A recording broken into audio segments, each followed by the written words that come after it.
ঢাকা বিশ্ববিদ্যালয় এমন একটি বিশ্ববিদ্যালয় যা একটা দেশকে তৈরি করেছে। ঢাকা বিশ্ববিদ্যালয়ে গবেষণায় অনেক উন্নত অবস্থান তৈরি করেছে।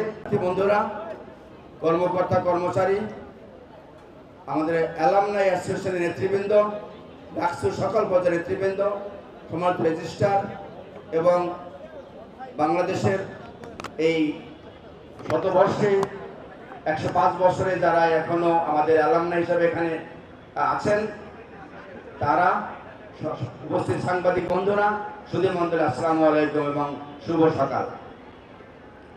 আমরা অত্যন্ত আনন্দের সাথে আজকের এই দিনটি উদযাপন করছি। ঢাকা বিশ্ববিদ্যালয় আমাদের সকলের প্রাণের বিশ্ববিদ্যালয়। এই বিশ্ববিদ্যালয়ের আজ প্রতিষ্ঠা বার্ষিকী উপলক্ষে আজকের উদ্বোধনী অনুষ্ঠান, একটু পরে আলোচনা অনুষ্ঠিত হবে। আমি আজকের শুরুতেই শ্রদ্ধা জানাচ্ছি ঢাকা বিশ্ববিদ্যালয়ের বিনির্মাণে যারা অবদান রেখেছে তাদের প্রতি।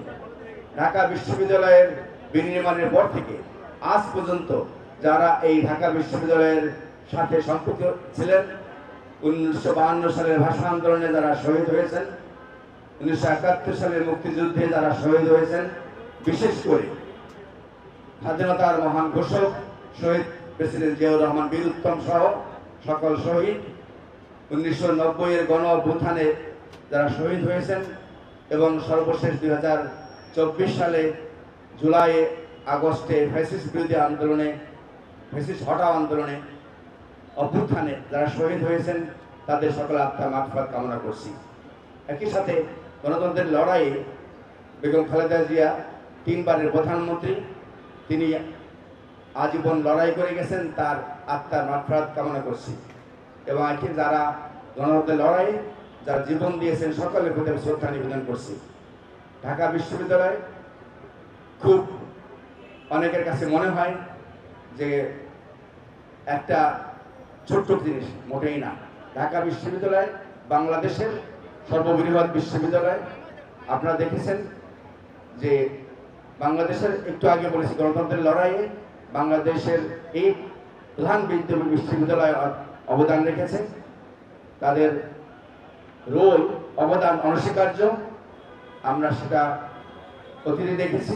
আজকে সেই জন্যই আজ প্রতিপাদ্য বিষয়টি হলো গণতন্ত্রের উত্তরণ এবং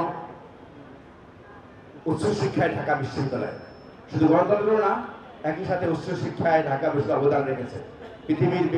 পৃথিবীর মানচিত্রে আর কোনো দেশ নাই যা কিনা একটা বিশ্ববিদ্যালয়ের মধ্য দিয়ে প্রতিষ্ঠিত হয়েছে। ঢাকা বিশ্ববিদ্যালয় এমন একটি বিশ্ববিদ্যালয় যা একটা দেশকে তৈরি করেছে, জাতি গোষ্ঠীকে তৈরি করেছে। আমরা সেটা অত্যন্ত সানন্দের চিত্তে গ্রহণ করি এবং সেখানে শ্রদ্ধা জানাই।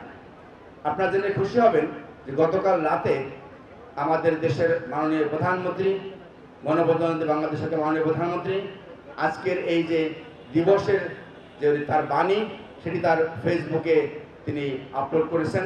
আমরা তাকে ধন্যবাদ জানাই, কৃতজ্ঞতা জানাই এবং তার এই যে মহানুভবতা, ঢাকা বিশ্ববিদ্যালয়কে তিনি ওন করেন, নিজের বিশ্ববিদ্যালয় মনে করেন, সেই জায়গা থেকে গত রাত্রেই 12টার পরেই তিনি একে আপলোড করেছেন। তাকে আমরা ধন্যবাদ জানাই, অভিনন্দন জানাই। আমরা বক্তব্যে যাব না, একটু পরে আমাদের আলোচনা সভা অনুষ্ঠিত হবে। আলোচনা সভায় মূল প্রতিপাদ্য বিষয়ের উপরে আলোচনা হবে। এর বাইরেও আমাদের সম্মানিত আলোচক আলোচনা করবেন। আমি শুধুমাত্র এতটুকু বলতে চাই, এই প্রাণের বিশ্ববিদ্যালয়ে শিক্ষার পাশাপাশি গবেষণায় অনেক অবদান রেখেছে এবং বিশ্বের বিভিন্ন দেশে আমাদের এই গবেষণা ছড়িয়ে আছে। ঢাকা বিশ্ববিদ্যালয় শুধু গণতন্ত্রের রক্ষার কাজ করে না, একই সাথে নোবেল লরেট তৈরি করে। ডক্টর মোহাম্মদ ইউনূস ঢাকা বিশ্ববিদ্যালয়ের একজন অ্যালামনাই, যিনি বাংলাদেশের একজন বাংলাদেশি বাঙালি, যিনি নোবেল প্রাইজ পেয়েছেন। ঢাকা বিশ্ববিদ্যালয়ের তিনি প্রোডাক্ট। সো আমরা তাকে অভিনন্দন জানাই।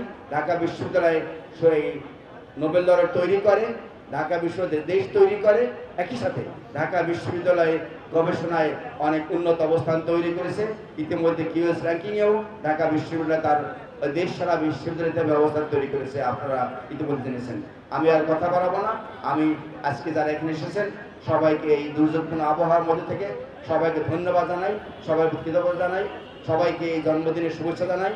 আপনার এই প্রাণের বিশ্ববিদ্যালয়কে সামনে এগিয়ে নিয়ে যাওয়ার জন্য আপনাদের প্রতি আহ্বান জানাই, উদাত্ত আহ্বান জানাই এই বিশ্ববিদ্যালয় বাংলাদেশের সেরা বিশ্ববিদ্যালয় শুধু না, বিশ্বের দরবারে প্রথম সারি বিশ্ববিদ্যালয় হিসাবে পরিচিত করার জন্য, নিয়ে যাওয়ার জন্য আপনাদের ঐকান্তিক সহযোগিতা প্রচেষ্টা আমাদের অত্যন্ত কাম্য।